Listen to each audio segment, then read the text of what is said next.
News room live रोज दोपहर 1 बजे सिर्फ महुआ न्यूज लाइन पर। पाकिस्तान में बड़ा राजनीतिक संकट, अवमानना मामले में सुप्रीम कोर्ट से पीएम यूसुफ रजा गिलानी अयोग्य करार, जरदारी संभाले संवैधानिक जिम्मेदारी।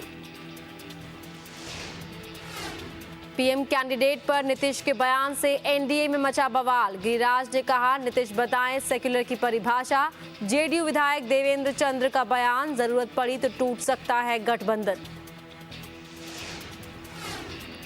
मुसीबत में घिरे बीएसपी सरकार के 5 पूर्व मंत्री, लोकायुक्त की सिफारिश पर सरकार ने विजिलेंस को दिए जांच के आदेश। बड़ा सवाल, क्या नसीमुद्दीन के खिलाफ भी होगी कार्रवाई?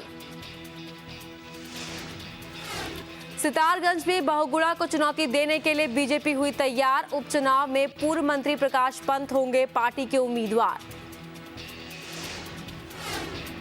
यूपी में छात्रों को लैपटॉप और टैबलेट के अखिलेश सरकार के प्रोजेक्ट को लगा झटका। बिड के लिए 3 बार बढ़ाई जा चुकी है तारीख, किसी कंपनी ने नहीं दिखाई दिलचस्पी। और यूपी में सड़ रहा है गरीबों का अनाज, बर्बाद हो रही है किसानों की मेहनत। कौशाम्बी में सैकड़ों टन गेहूं चढ़ा बारिश की भेंट, अधिकारियों के पास नहीं है कोई जवाब।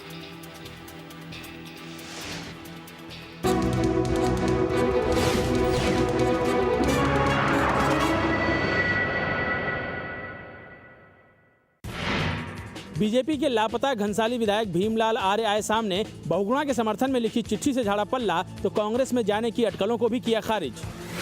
लाल बत्ती लगी गाड़ियों का काफिला रुका तो देवभूमि की सियासत में खलबली मचाए कई सवालों के जवाब सामने आ गए। कई दिनों से लापता बीजेपी के घनसाली विधायक भीमलाल आर्य मीडिया के सामने थे। भीमलाल के लापता होने की वजह कांग्रेस को माना जा रहा था। खबर थी कि कांग्रेस भीमलाल आर्य को खरीदने की कोशिश कर रही है।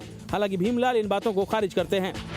जानते हैं इस प्रकार की किरण मंडल जी की खरीद फरोख्त हुई, लेकिन भीमलाल आर्य चाहे प्रदेश के माननीय मुख्यमंत्री हो, कोई भी भीमलाल को आलू प्याज के हिसाब से खरीदा नहीं जा सकता। भीमलाल वाले बिकने वालों में से नहीं है, इस बात को सम्मानित मीडिया बहुत अच्छी ढंग से समझ ले। भीमलाल बिकेगा। यही नहीं, भीमलाल आर्य उस चिट्ठी को भी खारिज कर रहे हैं जिसके जरिए उन्होंने नितिन गडकरी से सितारगंज उपचुनाव में बहुगुणा को वॉकओवर देने की अपील की थी। पहले तो भीमलाल चिट्ठी लिखने की बात नकारते रहे, लेकिन बाद में कहने लगे कि किसी कार्यकर्ता ने धोखे से उनसे इस चिट्ठी पर साइन करा लिए हैं। हो सकता है कि कोई पार्टी का वरिष्ठ कार्यकर्ता मेरे पास आ गया हो, किसी ने ये कह दिया हो कि साइन कर दो यार, हमको ये चिट्ठी टाइप कांग्रेस के विधायक कर रहे हैं।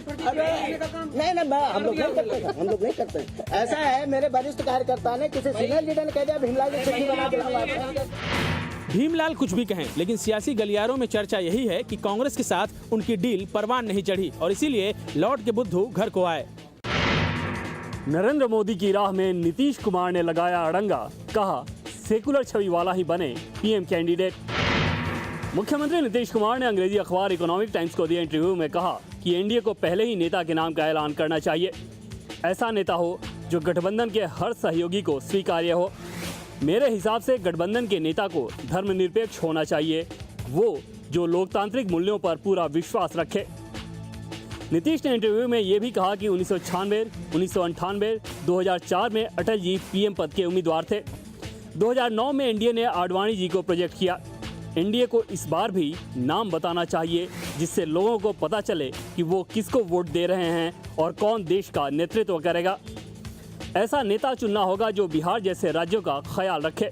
ऐसा कोई नहीं हो जो सिर्फ पहले से विकसित राज्यों को ही चकाचक करने में लगा रहे। नीतीश ने खुद को भी पीएम की रेस से हटा लिया। मैं प्रधानमंत्री बनने की रेस में नहीं हूँ, मेरी कभी ख्वाहिश भी नहीं रही है। प्रधानमंत्री बड़ी पार्टी से ही होना चाहिए। हम सिर्फ सहयोगी की भूमिका ही निभा सकते हैं, लेकिन ये सब इस बात पर निर्भर करता है कि गठबंधन का नेतृत्व कौन करेगा। सवाल ये है कि अगर बीजेपी ने अभी भी मोदी को आगे बढ़ाया तो क्या नीतीश और जेडीयू अलग राह पकड़ेंगे? नीतीश के बयान को लालू ने बताया नाटक, बीजेपी ने भी पूछी सेकुलर होने की परिभाषा। नीतीश कुमार के बयान पर सियासी भूचाल आ गया। आज जेडीयू सुप्रीमो लालू प्रसाद यादव ने तो इसे नीतीश का नाटक करार दिया। नीतीश कुमार जो बोले हैं, पहले नीतीश कुमार ये बतावे ना कि ये सेकुलर है, किसके नेता सेकुलर हैं, ये एनडीए में बीजेपी के कौन सेकुलर है? ये जितना भी है बीजेपी का, तो इन लोगों का सेकुलर मतलब है क्या, मतलब स्टेटस? बड़ा नाटक करता नीतीश कुमार भाई। नीतीश की बोली बिहार बीजेपी को भी रास नहीं आई। मोदी समर्थक माने जाने वाले मंत्री गिरिराज सिंह का तो पारा ही चढ़ा है। सेकुलरिज्म की परिभाषा कौन तय करेगा? तय करेगी देश की जनता। सेकुलरिज्म की परिभाषा क्या होता है किसी पार्टी और किसी के नेता को तय करने से नहीं होगा। गिरिराज ने तो नीतीश के बयान की टाइमिंग पर भी सवाल उठाए। हसुआ के ब्याह में खुरपी का गीत है।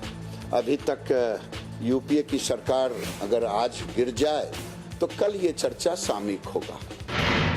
मोदी को लेकर वक्त बेवक्त बिहार में सियासी पारा चढ़ता रहा है। अब देखना होगा कि बिहार में गठबंधन की गाड़ी कितनी दूर तक खिंचती है। गेहूं खरीद में अनियमितता का खामियाजा भुगत रहे हैं कौशाम्बी के किसान। पहली बारिश में तरबतर हुआ हजारों क्विंटल गेहूं।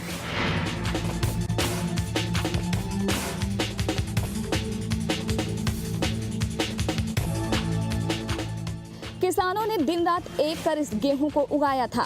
बम्पर पैदावार से उसे अच्छी कमाई की आस थी, लेकिन गेहूं खरीद केंद्रों पर फैली अनियमितता ने उसकी आस पर पानी फेर दिया है। जिन किसानों का गेहूं क्रय केंद्रों पर खरीदा गया वो भी, और जिनका अभी खरीदा जाना था वो भी खून के आंसू रो रहे हैं। खुले में पड़ा गेहूं हजारों क्विंटल पहली ही बारिश में भीग कर बर्बादी की कगार पर पहुंच गया है। पहले ही आशंका जताई गई थी कि ऐसा हो सकता है, लेकिन क्रय केंद्रों पर तैनात अधिकारी नहीं चेते और नतीजा सामने है। क्रय केंद्रों पर रखी बोरियां पानी में डूब रही हैं। किसान पानी में से छान छान कर अपना गेहूं बचाने की जुगत में लगे हैं। खून पसीने से उगाया गया गेहूं गरीबों के मुंह का निमाला बनने से पहले ही सड़ने की राह पर है।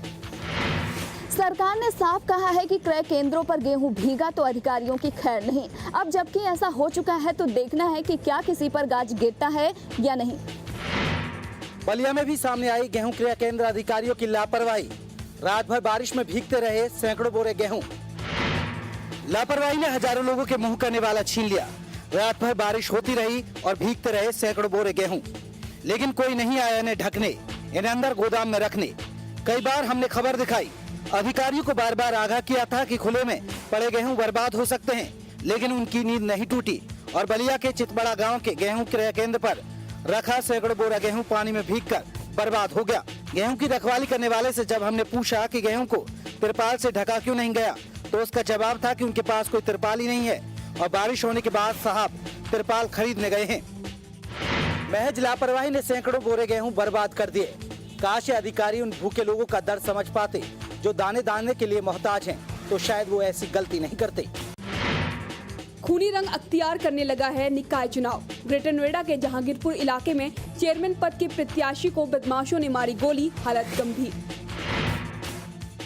कैलाश अस्पताल के आईसीयू वार्ड में जिंदगी और मौत के बीच झूल रहे इस शख्स का नाम बाबू कुरैशी है। बाबू कुरैशी जहांगीरपुर इलाके से निर्दलीय प्रत्याशी के रूप में चेयरमैन पद का चुनाव लड़ रहे हैं। उनकी यही कोशिश उनकी जिंदगी पर भारी पड़ती दिख रही है। प्रचार अभियान के वक्त कार में सवार कुछ बदमाशों ने बाबू कुरैशी पर अंधाधुंध फायरिंग की। बाबू को कई गोलियां लगी हैं। गंभीर हालत में उन्हें कैलाश अस्पताल में दाखिल कराया गया है। घटना की जानकारी मिलते ही पुलिस हरकत में आ गई और जांच शुरू कर दी। सूबे का इतिहास देखें तो निकाय चुनाव में हर बार खून खराबा होता है। ऐसे में एक बार फिर प्रशासन पर इस चुनाव को संपन्न कराने की बड़ी जिम्मेदारी आ गई है।